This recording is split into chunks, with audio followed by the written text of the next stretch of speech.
Hello. Good morning, everyone. Today is Wednesday, February 18, 2026. Welcome to the dropping and opening of bids for contract ID 26 KA0016, rebidding rehabilitation of multipurpose building, covered court, Barangay Tupsan, Mambajao, Camiguin. But before we proceed, may I request Meldex Tortio to lead the prayer. Please rise for our opening prayer. Let's put us up in the Holy Person of God, and the Father, Son, the Holy Spirit.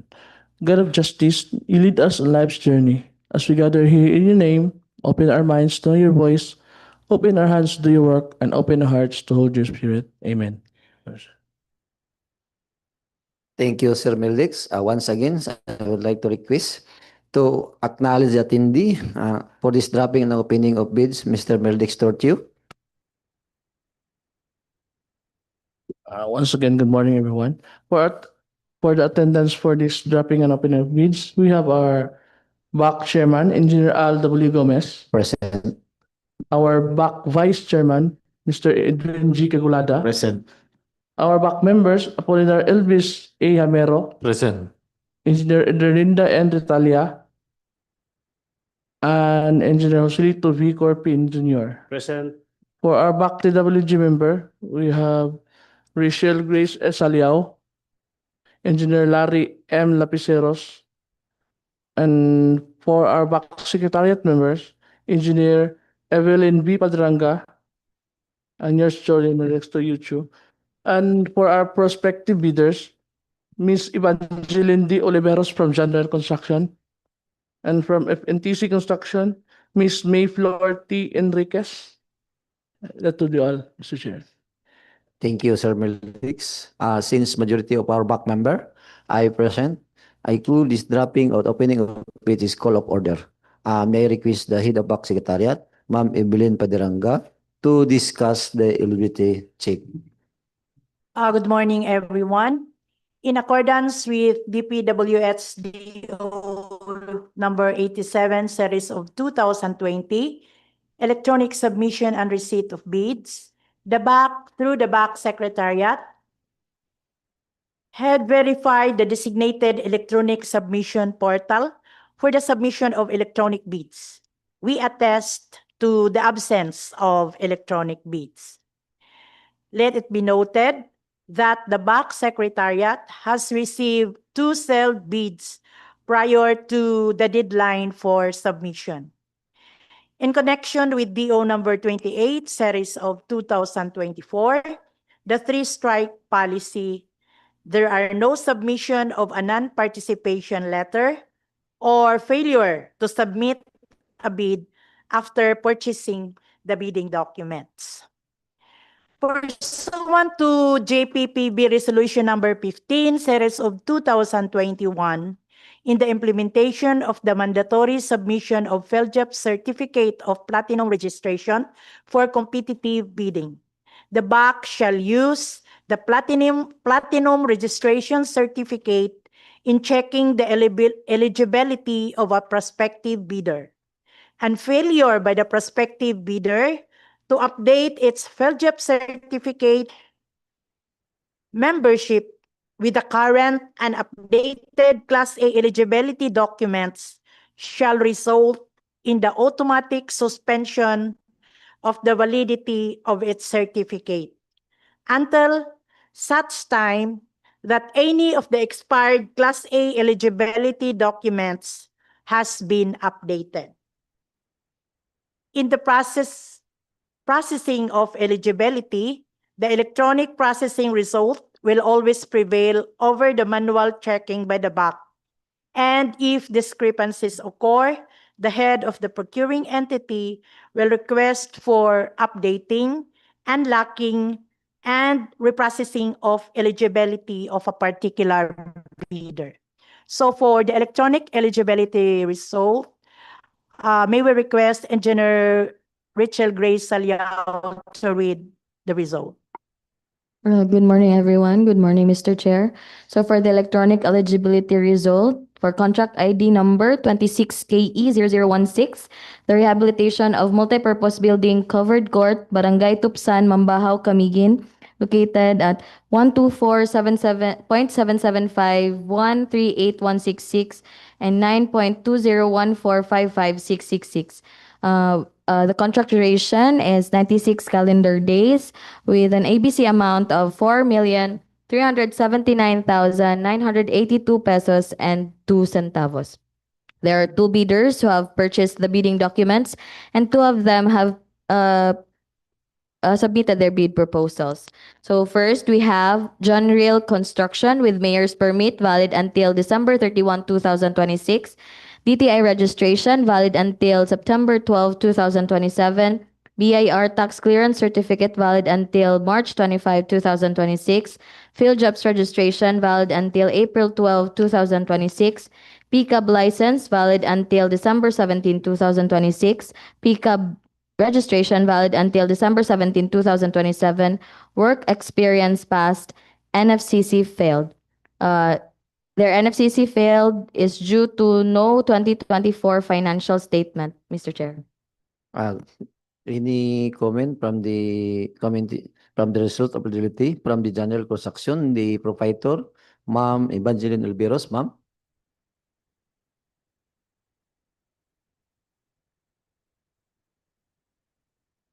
Good morning. Good morning, Mr. Chair. Good morning, everyone.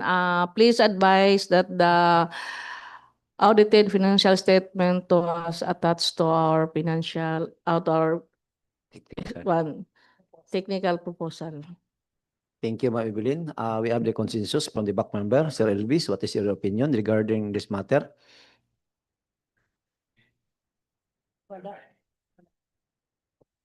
Sir Edwin, what is your position in this? We will verify Okay. the technical documents. Engineer Richard Corpen? Same, Mr. Chair. Okay, as ABAC chairman, my opinion is we verify the technical proposal submitted by General Construction. Okay, proceed to the next prospective bidder, ma'am.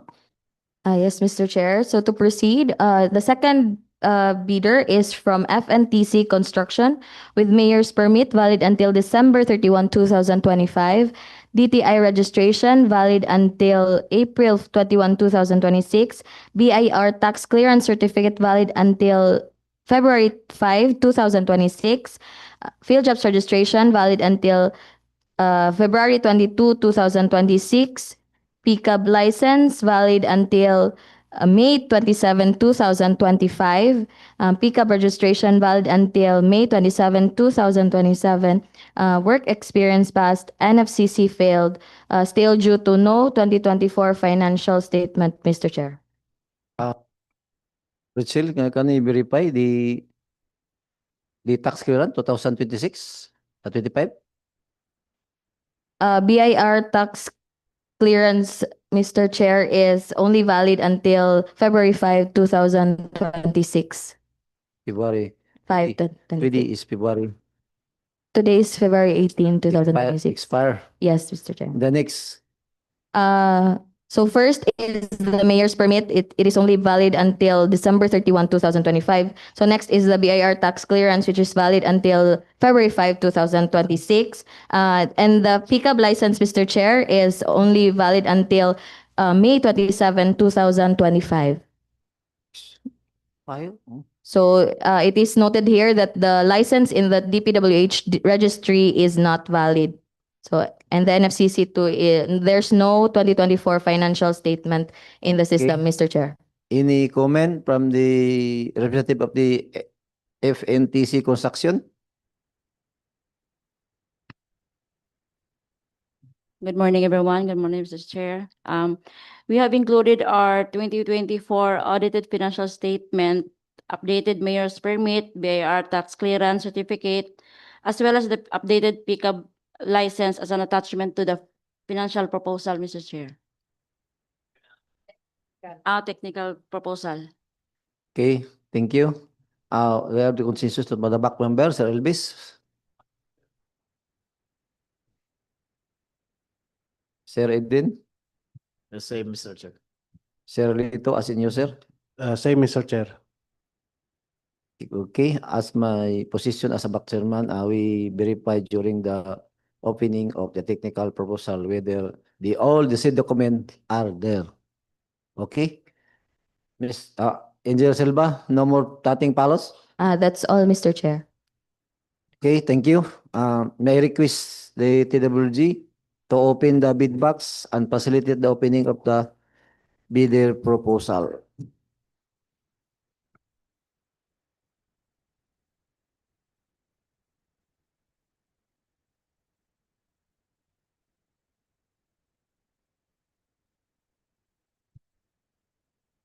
May I request the TWG to check whether all the comments are submitted still or not. Engineer Basilan.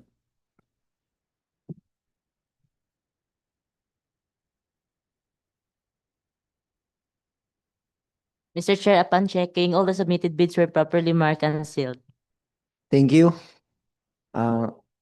Engineer Basilan, let's proceed to the opening. The first to open is the technical proposal, then followed by the financial proposal. The first to open, please open the technical proposal submitted by General Construction for the contract ID 26 KA0016, rehabilitation of multipurpose building, covered court, Barangay Tupsan, Mambajao, Camiguin.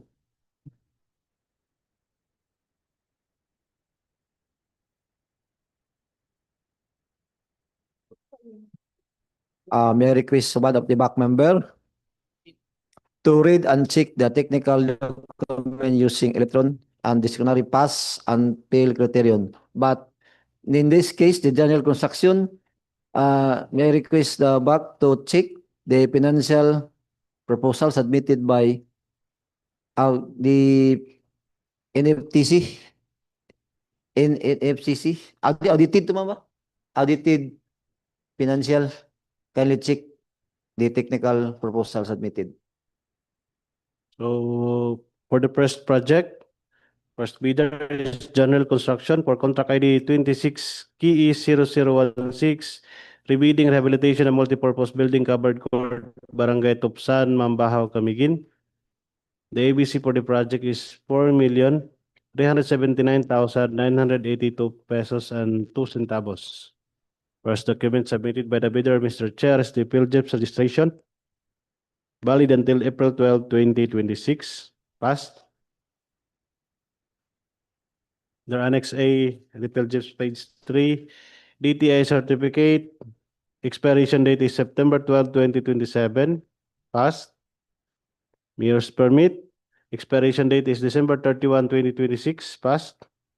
Tax clearance, expiration date is March 25, 2026. Passed. Audited financial statement last filed April 15, 2025. Is present, less than 2 years.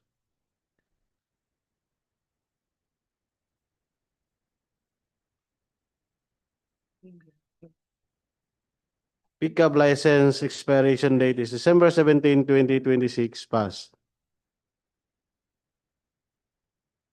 Also present is the photocopy of the DTI certificate, mayor's permit, tax clearance, annual income tax return is also present. There is stamp received by the BIR.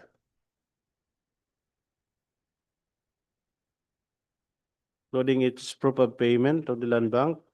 Audited financial statement is also present. Duly stamp received by the BIR. Photocopy of the pickup license is also present. List of all ongoing government and private contracts, including contracts awarded but not yet started, is present. There are 17 listed projects and is signed by the bidder, Evangeline de Oliveros. Statement of single largest completed contract is also present. Signed by Evangeline de Oliveros, supported by certificate of completion and certificate of turnover. Bid security in the form of bid securing declaration is also present. Signed by Evangeline de Oliveros and duly notarized by Attorney Abilino Piercino Jr. Contractors organizational chart is also present. Signed by Evangeline de Oliveros. List of contractors, key personnel proposed to be assigned to the contract is also present. Signed by Evangeline de Oliveros. Key personnel by data is also present.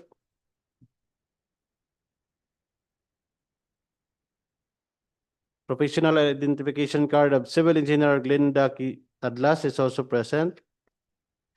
And its accreditation as Contractors Project Engineer as per DO 6/2025.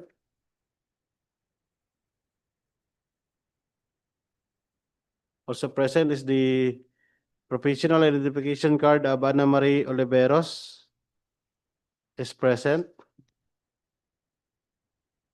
And the accreditation of Ana Marie Oliveros as Materials Engineer 1 valid until January 15, 2029 is also present. Also present is the certificate of completion for construction safety and health training of Brunel Olagod is present. The list of contractors' equipment owned or leased and or under purchase agreement pledged the proposed contract is present, signed by Evangeline de Oliveros, and the list of contractors' laboratory equipment unit pledged to the proposed project is also present, signed by Evangeline de Oliveros. Equipment is supported by its proof of ownership, the deed of sale of heavy equipments, certificate of registration, and official receipts from the LTO. Sales invoice of the minor tools is also present.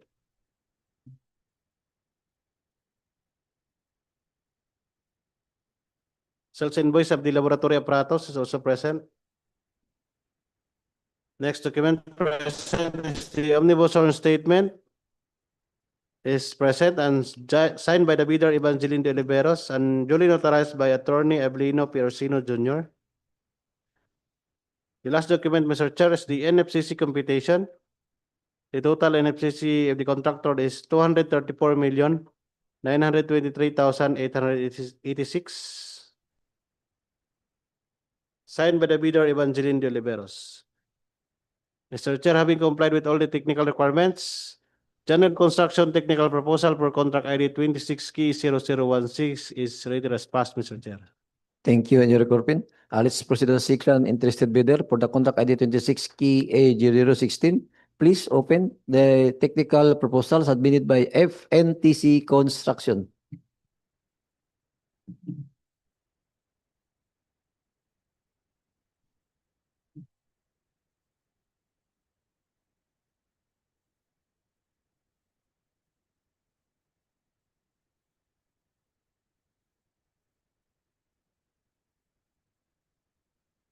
Technical proposal from FTC Construction for ID rebidding 26K0016 Rehabilitation of multipurpose building covered court Barangay Tupsan, Mambajao, Camiguin.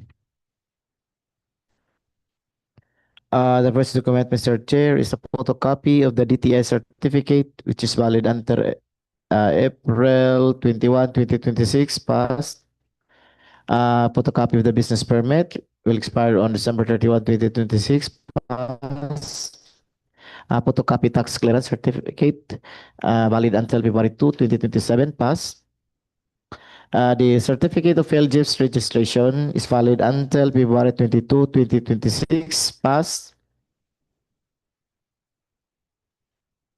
The DTI certificate is valid until April 21, 2026 as stated in the field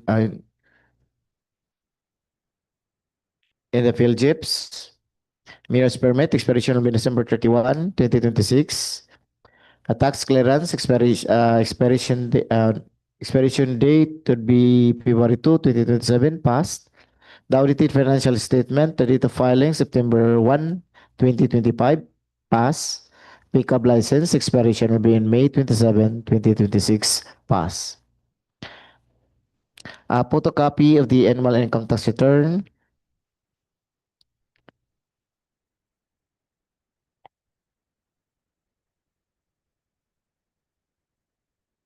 Proof of payment, a VIR receipt,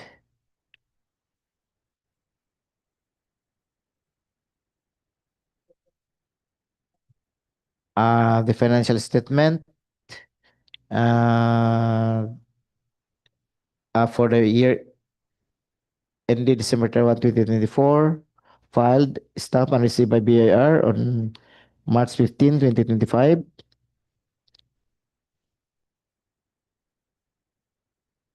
A photocopy of the pickup license.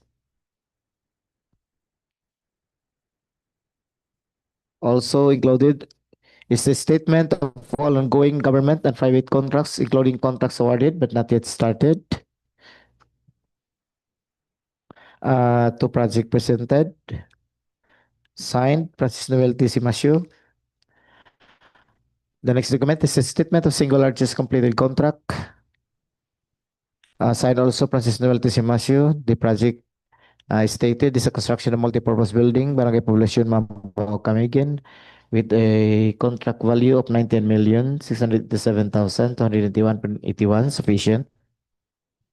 Supporting documents are the following: certificate of completion. And the next document is the bid securing declaration. Signed, Francis Noel T. Simasio, and authorized by Attorney Abelino P. Orsino Jr. Present also is the organizational chart of FNTC Construction. Next document is the list of construction key personnel proposed to be assigned to the contract. Signed and submitted by Francis Noel T. Simasio. Supporting documents, the biodata of the key personnel for the project manager.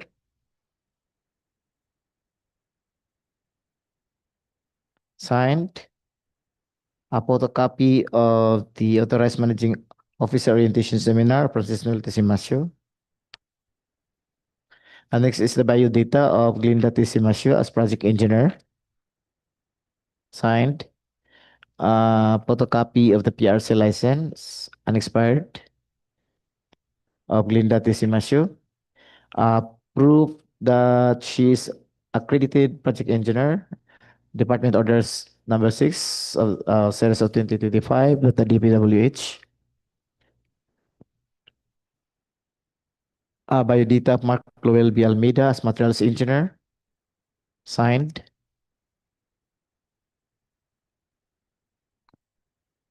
Accreditation identification card of Mark Lowell B. Almeida as materials engineer 1.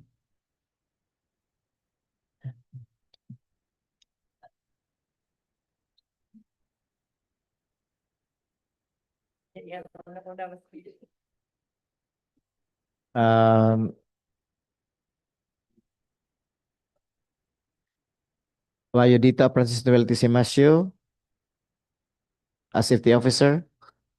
Signed.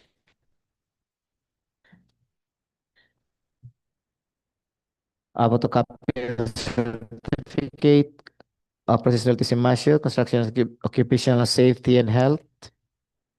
A photocopy of biodata of Renato Citadlas as construction foreman. Signed.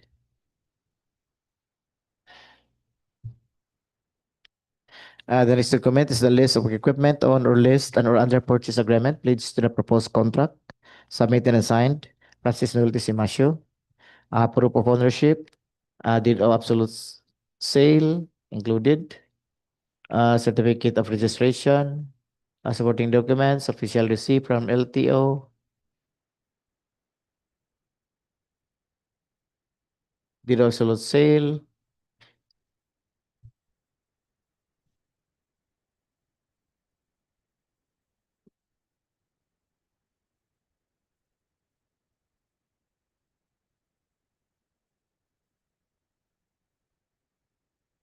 List of laboratory equipment pledged to the contract. Signed, submitted by Francis Noel T. Simasio. Proof of ownership, the official receipt. Affidavit, also signed by Noel T. Simasio and authorized by Attorney Abelino P. Orsino.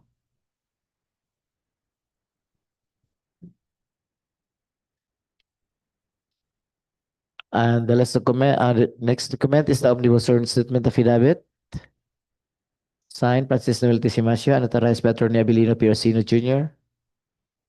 And the last document, Mr. Chair, is the NFCC or net financial contracting capacity and amount of 200 million 656,615 pesos. Signed, submitted, Francisco Milty Simasio.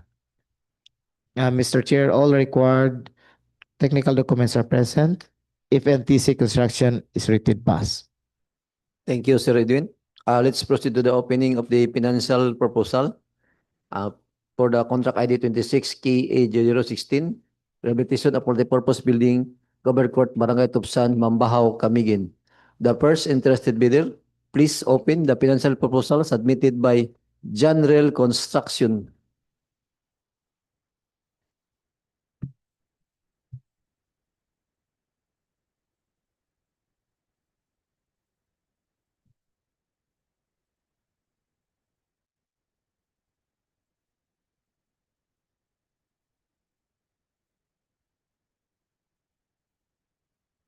For the financial proposal, for the project contract ID 26 KE 0016, rebidding rehabilitation of multipurpose building, covered court, Barangay Tupsan, Mambajao, Camiguin.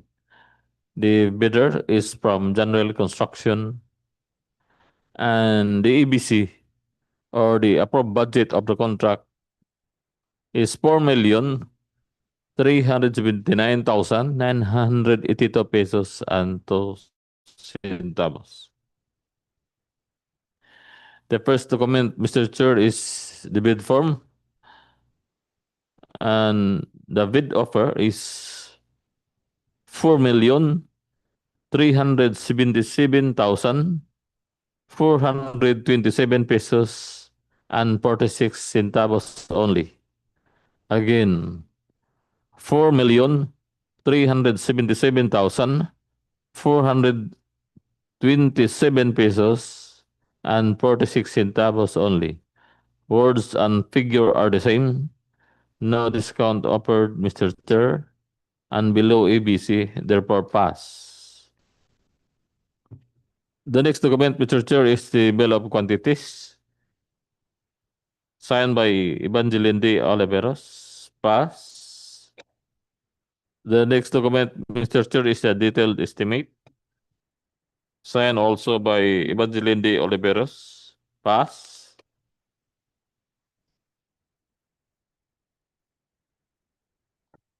The last document, Mr. Chair, is cash flow by quarter, signed also by Evangeline D. Oliveros. Based on the documents presented, Mr. Chair, the financial proposal of General Construction is rated pass. Thank you, Sir Edwin. Let's proceed to the second interested bidder for the contract ID 26 KA0016. Please open the financial proposal submitted by FNTC Construction.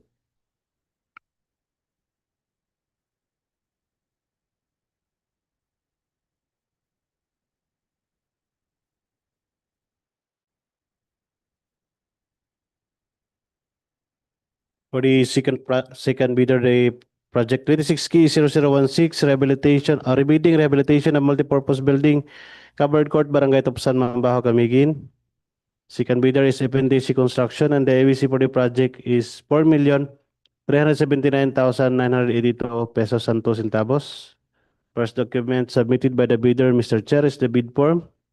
Bid form with bid amount of 4,379,724 pesos and 72 centavos. May I repeat, Mr. Chair? 4,379,724 pesos and 72 centavos. Words and figures are the same, and the contractor offered no discount. Bid form is signed by the bidder, Francis Noel Simasio. Also present is the bill of quantities, signed by Francis Noel Simasio. Detailed estimates for every item is also present, signed by Francis Noel Simasio. And the last document, Mr. Chair, is the cash flow by quarter and payment schedule, duly signed by the bidder, Francis Noel Simasio. Mr. Chair, having complied with all the financial requirements, FNTC Construction Financial Proposal for Contract ID 26 key 0016 is rated as passed, Mr. Chair. Thank you, Engineer Solito Corpin. May I request the head of Back Secretariat to read the summary of the bidding result. for the abstract of bids for the newly bid out proposed contract. Rehabilitation of multipurpose building, covered court, Barangay Tupsan, Mambajao, Camiguin, with coordinates 124.7751.38166 degrees, 9.20145566 degrees. The approved budget for the contract is 4,379,982 pesos and 2 centavos. General Construction and FNTC Construction all submitted bid securing declaration for their bid security. General Construction with a bid offer of 4,377,427 pesos and 46 centavos. FNTC Construction with a bid amount of 4,379,724 pesos and 72 centavos. That would be all for the summary of the newly bid out proposed contract, Mr. Chair. Thank you, Ma'am Evelyn. Any comment from the bidders from General Construction in the name of the Ma'am Evangeline Riveros, the proprietor, ma'am? None, sir. From NFTC Construction, Ma'am Enriquez, do you have any comment? If none comment, for the information of everybody, all bids are considered true bids and subject for bid evaluation and post qualification in accordance with the RA 12009. If no more objection and no more comment, I want from the back member to adjourn this dropping and opening of bids. Mr. Chair, I move to adjourn this dropping and opening of bids. Seconded, Mr. Chair. Since there's a motion for adjournment from Sir Engineer Joselito Vic Urpin and seconded by Sir Edwin Cagulada, the opening and dropping of bids for contract ID 26 KA0016, rebidding rehabilitation of multipurpose building covered court Barangay Tupsan, Mambajao, Camiguin, has been adjourned.